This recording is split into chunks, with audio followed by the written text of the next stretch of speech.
What's up, guys? Welcome back to the channel. Nemo Propaganda here, and today we're going to review the Denafrips Ares 12th-1 DA converter. Now, let me preface this review by saying that my sound system generally, depending on how I have it set up, costs anywhere from $10,000 to $25,000. And the DAC that I use is the Denafrips Ares2. They still make it, they still sell it, it's still fantastic. I believe they've renamed it to the Enyo. And that's the DAC I use. So you best believe when I found out that they had a slightly upgraded version of it now that only cost $149 more, called the Ares 12th-1, I was definitely interested in checking it out. It's got 5 differences compared to the original Ares 2, or Ares Enyo as it's called now. And I'm going to take you through them. But let me be clear, the Ares is so good. It is so good. So if that like $149 difference is too much for you, Ares is still the DAC I use. And look, just to be clear, when I reviewed the $15,000 a pair Franco Serblin Accordo bookshelf speakers, I was using the Ares 2.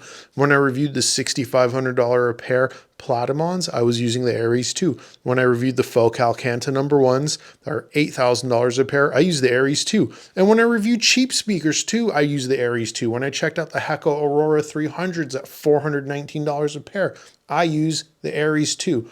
That's how much I love it. It is the definition of good enough. And when I say good enough, I don't mean it the way some of you think I might mean it. You know, sometimes, you go to a restaurant, you get your meal, someone was like, how was it? You're like, it's good enough. That's not what I mean. When I say the Ares 2 is good enough, what I mean is it's so good, I don't feel the need to upgrade. That's how good it is. And that's an awesome product. I'd say we need more products like that in the hi-fi space, because I know a lot of us will get that upgrade bug, like we always want the next best thing. But the Ares 2 has been so good to me. It has been such a beautiful improvement in my sound system. I don't care to upgrade. And I've heard the Pontus 2. I've heard the Venus 2. I've reviewed them. Those are fantastic DA converters. And if you've got deeper pockets, by all means, buy those DA converters. I love them. But the Ares 2 just gets the job done so well for me. I'm happy with it. I'm not even worried, you know what I mean? So the Ares 12th-1 is fundamentally building on that same greatness, right?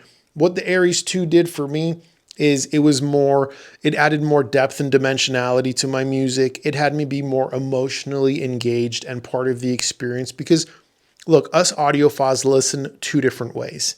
Either we're in kind of like analytical mode where we're analyzing the music, we're listening critically, we call it, or actively. We're really paying attention to how things sound, right?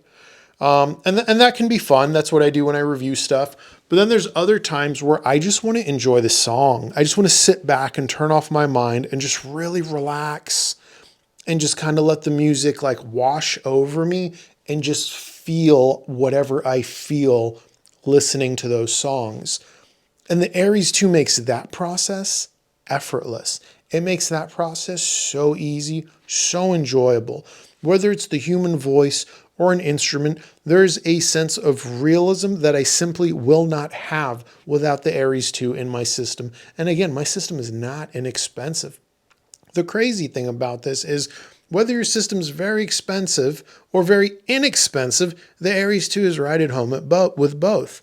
When I review inexpensive amplifiers like the Emotiva TA1, for example, or some inexpensive Class D amp, and I use the Ares 2 with them, it still takes them to another level.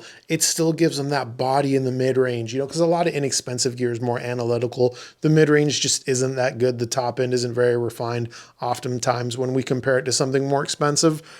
And the Ares 2 it gives you that body, it gives you that depth, it gives you that holographicness, that sense of dimensionality, that emotional engagement, which to me is like the whole reason I'm here for this hobby, right? So I love the Ares 2.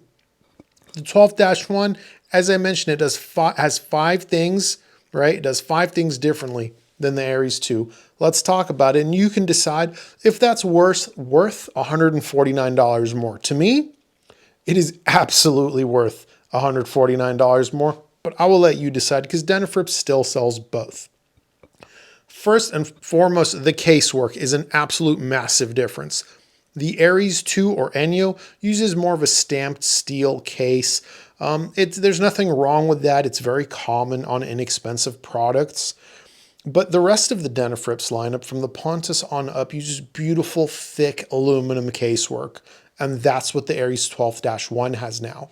The 12th-1's casework is leaps and bounds above the Ares2. In my opinion, the casework alone justifies the price.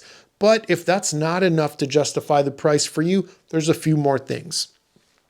The Ares2, or Enyo as it's called now, had an, I don't know if it's right to call it optical or SPDIF or whatever. It's got one of those and a digital coax input. The Ares12-1 adds an I2S to the mix. So those of you who's, whether you got a streamer or something else, if it uses I2S, you may have another upgrade there. Now, some of you might still be saying, okay, those are two differences. Those are cool, but that still doesn't convince me that it's worth $149 more. I got more for you. On the original Ares2 or the Enyo, if you wanted to change between OS and NOS, it was a little bit annoying. It wasn't difficult, but it certainly was cumbersome or tedious or annoying, right? Every time I wanted to make a change to my Ares2, I'd have to go on to YouTube and, watch a video because I could never remember how to do it. Again, not difficult, a little bit annoying though. The 12th-1 just adds a button to the front panel. You just press it for OS or NOS mode. Super easy. And again, I would say that alone is worth the $149 upgrade. But on top of that, you get the casework, you get the I2S, and again, there's two more differences.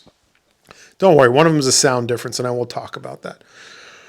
The fourth difference, speaking about OS or NOS mode, the original Ares, a lot of people know that in NOS mode, it's not true NOS. There's just a smidgen of oversampling happening still. That bothers some people. It doesn't bother me because I love the sound of the Ares too. But for those of you that it slightly bothers and you want a true NOS mode, the Ares12-1 has its true NOS when you put in NOS. Now, the fifth difference is the sound difference. Let's talk about that. I know that's what most people are really here for. I've already told you what the Ares2 sounds like, and it's absolutely fantastic. Fundamentally, the 12th-1 is no different. It just improves it in a few areas, namely soundstage depth. I noticed a little bit more depth in the soundstage. Whether it was an instrument or a singer, there was a little bit more depth to it and a little bit more dimensionality just overall. So the sound staging, holographics, all slightly improved. And again, I'd say that alone is worth the $149 price difference. So we got all these areas, these 5 areas that I just mentioned, where the 12th-1 is an upgrade over the Ares2 or Enyo. And it's absolutely worth it. It is so good. If you're looking for a DAC under $1,000 or right around $1,000 now, this is the one I would get. My DAC journey started and stopped with the Denafrips Ares. And let me tell you why. And some of you guys might be like, what do you mean you didn't check out other DACs? No, not really. I was originally using the internal DAC of my Bluesound node. And a lot of you guys in the comments were like, bro, that thing's dog. Like, you need to upgrade your DAC. That thing is worthless. Like a $30 DAC will sound better. And I listened to some of you guys and I tried it. I tried like a $100 DAC, $200 DAC. And there was not an upgrade at all. I was like, these people in the comments are crazy. They're lying to me. But I had seen a ton of reviews on the Ares2. Everyone freaking loved it. Everyone. And I was like, you know what? I'm going to try that one. I probably just need to spend more. I didn't want to spend $850, but I was like, you know what? I have it. The rest of my sound system's expensive. Let's just do it. So I just hopped on Vinshine's website. I ordered it. It showed up a few days later. I set it up. And I was just like, damn, that's what it's all about. I get it. I got it. Right away. It was just one of those things. I was like, I get why everyone loves this because I love it now too.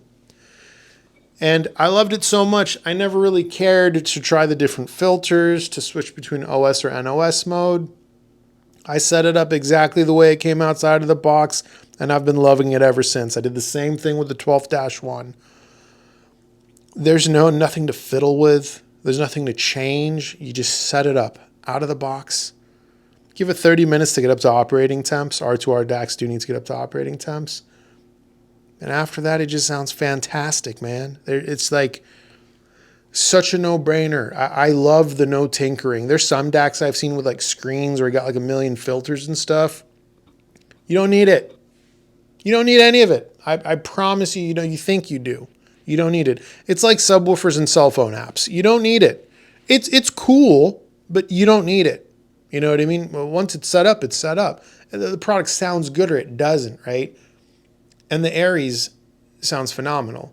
Gets my highest recommendation. There are some products that paired with the Ares were such a difference. It's like I almost feel like they should be packaged together. Just about any inexpensive Class D amp, if you can add an Ares to it, really kicks it up to another level. Anything that's cold in the mid-range, cool in the mid-range, lean, or analytical can benefit from an Ares. Absolutely.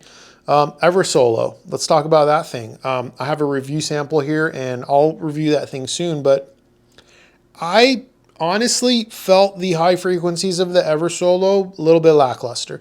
It was a little bit artificial sounding to my ears, a little bit homogenized sounding to my ears. All the high frequencies just sounded unnaturally exaggerated, not massively exaggerated, but I'll be honest, I just didn't like the top end. I connected the Ares 12th-1 to it, and that, in my opinion, was a massive upgrade. It made it sound how I think the damn thing should have sounded out of the box. So if you've got an Eversolo and you're using more revealing speakers like Focal, Aria 906s, for example, and you're hearing that digital glare out of the Eversolo, you're hearing that, just not the greatest high frequencies, like if you're not going to just get a different streamer, like maybe add an Ares to it, or a Pontus 2 even. Anyway, I digress. The Ares, whether it's the 2, the Enyo, or the 12th-1, excellent performer. On the most fundamental level, it does what a good hi-fi product should do, which is sound fantastic and put a smile on your face and have you feel emotionally connected to the music. I love it. It gets my highest recommendation. It'll absolutely be one of my products of the year. And on that note, I think I'm going to wrap up this video. If you got any questions, ask in the YouTube comments below. We also got a free Discord. You can hop in that thing if you want to. And until next time, take care.